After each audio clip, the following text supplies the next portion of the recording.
Tu es notre chroniqueuse nutrition, Virginie, et c'est donc parti pour le jour du conseil.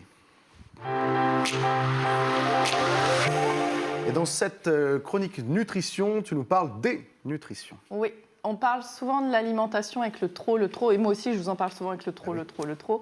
Et je vous rejoins sur le fait que la vie est extraordinaire, mais que la vie doit être nourrie quand même à minima pour pouvoir perdurer. Et il y aurait à peu près 2 millions de personnes en France qui souffrent de malnutrition, dénutrition. Ça touche beaucoup les personnes âgées. Alors c'est quoi ? C'est quand on est grosso modo trop maigre ou qu'on s'amaigrit trop, qu'on fane jusqu'à avoir son pronostic vital engagé, vraiment. Et j'ai presque envie de dire c'est bête dans le pays riche dans lequel on est. Alors c'est bête avec tout le respect que j'ai pour ceux qui en souffrent. C'est dommage. Mais c'est dommage. C'est dommage de souffrir de dénutrition alors qu'on a les moyens, ou quand on peut avoir les moyens de subvenir suffisamment à ses besoins. Alors, il y a plein de causes à ça quand même. Ça peut être une perte d'appétit, une perte d'envie, le fait d'être isolé, ne plus comprendre le sens justement du fait de manger, c'est à quoi bon manger. Ça peut être aussi quand même une perte de moyens financiers. Je pense aux personnes âgées et aux jeunes, en fait, aux jeunes qui démarrent dans la vie, parce que la dénutrition touche beaucoup les anciens, mais touche aussi les jeunes, malheureusement. Et puis, il peut y avoir des croyances sur une alimentation qui devrait être plus comme ci, plus comme ça, plus végétarienne, plus sans viande, plus sans ceci, plus sans cela. Et je rentre tout de suite dans le vif d'une croyance qui se répand beaucoup, c'est la soupe le soir. C'est bien d'avoir juste une petite soupe le soir. Or, une petite soupe le soir ne suffirait pas à nourrir certains organismes, justement. Okay. Alors, ce soir, je voulais orienter ma chronique quand même sur 2-3 petits points, parce que si vous êtes concerné ou si cela concerne quelqu'un dans votre entourage, que vous sachiez le dépister. Donc déjà, c'est de reconnaître c'est quoi être en état de dénutrition. Truc tout bête, c'est la perte de poids rapide. Même si vous êtes en surpoids, j'insiste là-dessus, il y a une perte de poids importante, à savoir de plus de 5% de son propre poids en un mois ou de 10% de son propre poids en 6 mois, même si on est encore en surpoids, ça peut être un signe de dénutrition et donc que les éléments essentiels à la vie cellulaire sont plus là et on engage justement notre santé vraiment.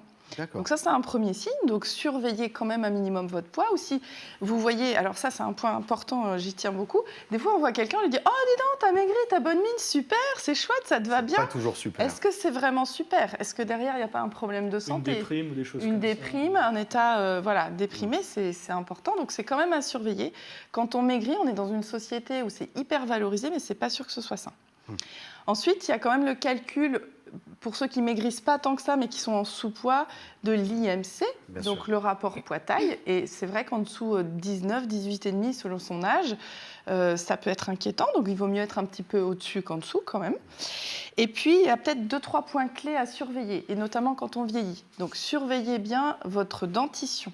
Donc, s'il y a une chronique un jour à faire avec un dentiste là-dessus, ce serait super. La dentition à surveiller chez tout le monde et chez nos parents, grands-parents, d'en parler. Surveiller les traitements médicamenteux qui peuvent couper la faim, l'état dépressif, les moyens financiers quand même, parce qu'il y a beaucoup de personnes qui peuvent être en détresse. Ah oui. Et puis, il y a des astuces, et les astuces nutritionnelles, vraiment, je voudrais militer un petit peu pour les acides aminés, les protéines. Merci pour le lien. On est dans une société où on nous dit manger moins de viande, oui, d'accord, mais ça ne veut pas dire manger moins de protéines. On croit aussi qu'en vieillissant, j'ai moins besoin d'énergie, je reste à la maison.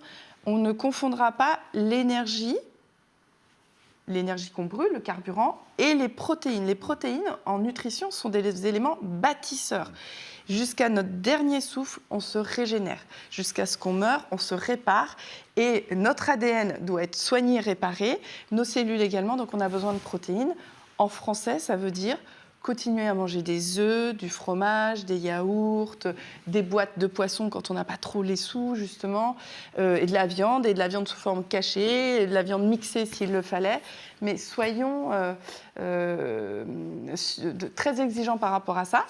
Et dernier petit truc, au niveau végétal, il en existe des protéines végétales. Bien. Donc, on avait fait une émission sur les légumes secs. Glisser des lentilles dans une soupe, des pois cassés, des pois chiches, etc. En gros, ayez des repas, matin, midi et soir, qui restent complexes. à minimum complexes, avec différentes familles d'aliments. Et je souligne l'importance des protéines. Osez en parler à votre médecin, osez nous rencontrer, nous, les diététiciens, pour parler de ces sujets-là. Ne vous laissez pas dénutrir, parce que derrière, c'est un cercle vicieux de la dépendance jusqu'à la blessure ultime. Merci. Prenez soin de vos proches.